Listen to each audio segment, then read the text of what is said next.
दोनों अध्ययन के आचार्य श्री, मेरे साथी मित्रों और प्यारे विद्यार्थियों, गांधी जयंती की आप सबको बहुत बहुत शुभकामनाएं।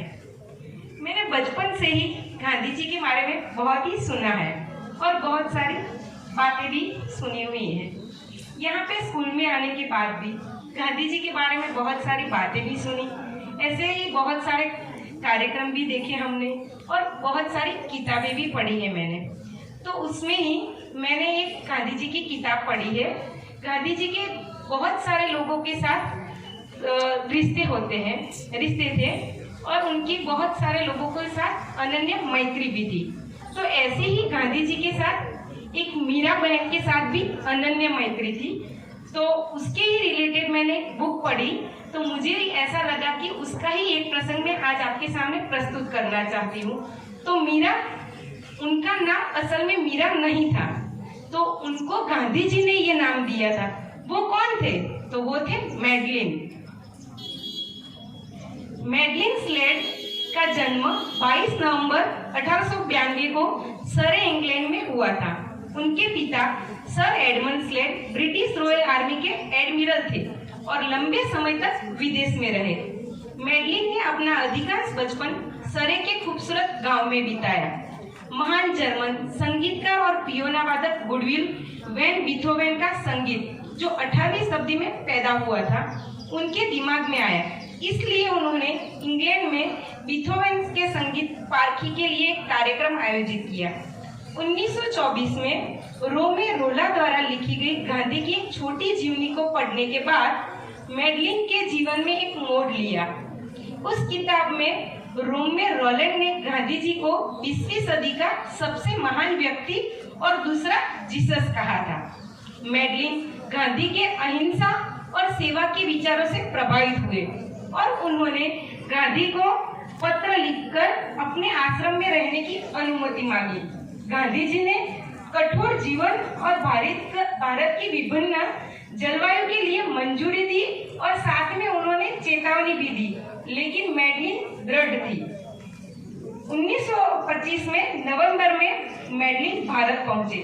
उसके बाद 34 साल के लिए भारत उनका घर बन गया। उस अवधि के दौरान वे व्यक्तिगत यात्रा के लिए कभी इंग्लैंड नहीं गए, यहाँ तक कि उनके माता पिता की मृत्यु के समय भी वो नहीं गए। भारत आने के बाद गांधी जी ने उनका एक बेटी के रूप में स्वागत किया, उन्हें एक नया नाम दिया, मीरा। सफेद खादी पहने मीरा बहन ने अपने बाल छोटे कर लिए और ब्रह्मचर्य ग्रहण किया। पहले ही वर्षों में उन्होंने हिंदी सीखने और कताई और बुनाई में काफी समय बिताया। उसके बाद उन्होंने गांधी जी के विभिन्न युद्ध और रचनात्मक कार्यक्रमों में भाग लिया। देश के कई हिस्सों की यात्रा और गाँव में काम किया। गांधी जी की यात्राओं में मीरा बहन उनके साथ रहते थे और उनकी व्यक्तिगत जरूरतों का ध्यान रखते थे।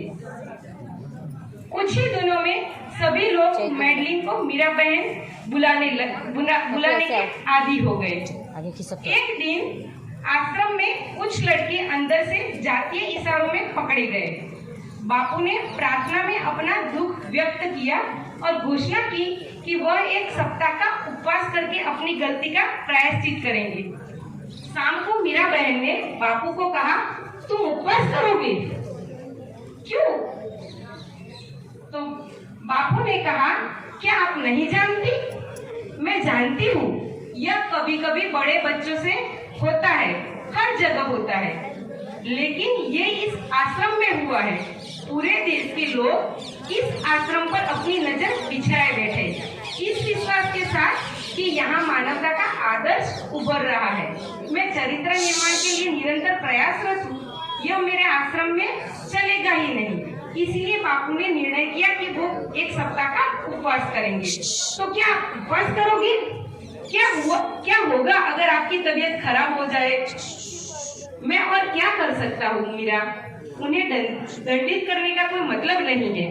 उनके शिक्षक के रूप में मेरा कर्तव्य है उन विचारों की सड़न को मिटाना जो उनके मन में प्रवेश कर चुके हैं। मीरा, यही है बच्चों की सबसे बड़ी सीख, अंतर्ज्ञान। बाकी सब कुछ शिक्षा से जुड़ा है। मुझे आशा है कि आप कि उपवास करके मैं अपने आप को कष्ट दूंगा, ये देखकर बच्चे पश्चाताप करेंगे और वे आंतरिक शुद्धि के मार्ग पर चलेंगे। मैं उन्हें उनकी गलती का एहसास कराना चाहता हूँ। यह उन्हें इस तथ्य से अवगत कराएगा कि सत्यता और पवित्रता एक ही चरित्र की नींव है, यहाँ तक कि छोटी छोटी बातों में भी होता है। इसके लिए इतना अंतिम कदम, मीरा बहन से यह बात निकली नहीं गई। आओ मीरा, बैठो, मैं आपको समझाता हूँ। बापू की आंखों में कठोर भाव थे। अगर उपवास मेरे अस्तित्व का हिस्सा है, जैसे मैं बिना आंखों के नहीं चल सकता, वैसे ही मैं बिना उपवास के नहीं चल सकता। आंखें बाहर की दुनिया को देखती है, उपवास अंदर की दुनिया को प्रशिक्षित करता है। मेरे भीतर की स्थिर और दृढ़ आवाज मुझे बता रही है कि जो अशुद्धता उन बच्चों में है वह मुझ में भी है। मुझे उसकी पवित्रता के लिए उपवास करना है। लेकिन क्या होगा अगर ये गलत है? क्या आप जैसा आप सोचते हो वैसा उसका परिणाम निकलेगा?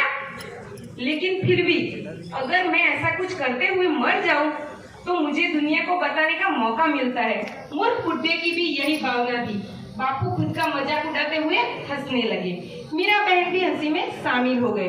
उसने अंतिम प्रयास किया, पिताजी, आपको उपवास करने से कोई रोक नहीं सकता है। बापू ने कहा, मीरा, अगर मैं अपनी आत्मा की आवाज दबा दूं तो मेरा कोई फायदा नहीं होगा। इस ध्वनि का अनुसरण करके 2 लाभ है। एक यह है कि अगर मेरी गलती है तो मुझे इससे बाहर आ जाऊंगा, और अगर मेरी गलती नहीं भी है तो भी मैं संतुष्ट रहूंगा कि मैंने वही किया जो मेरी अंतरात्मा ने मुझे करने के लिए कहा था।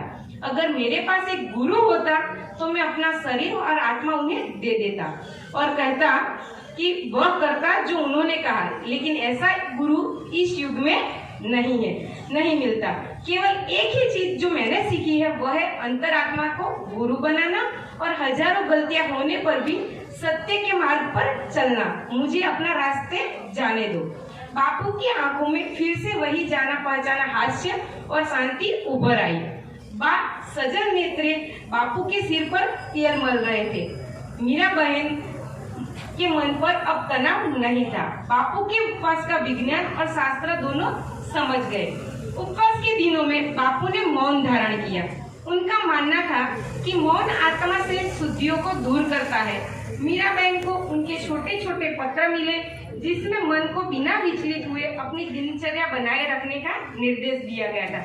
बापू ने यह भी लिखा कि मीरा बहन को उस शांति और आनंद में भाग लेना चाहिए जो उनका मन उपवास से अनुभव करता है। उपवास के दौरान बापू को शारीरिक रूप से बहुत ही कष्ट हुए, लेकिन उनका चेहरा शांत और मुस्कुराता रहा।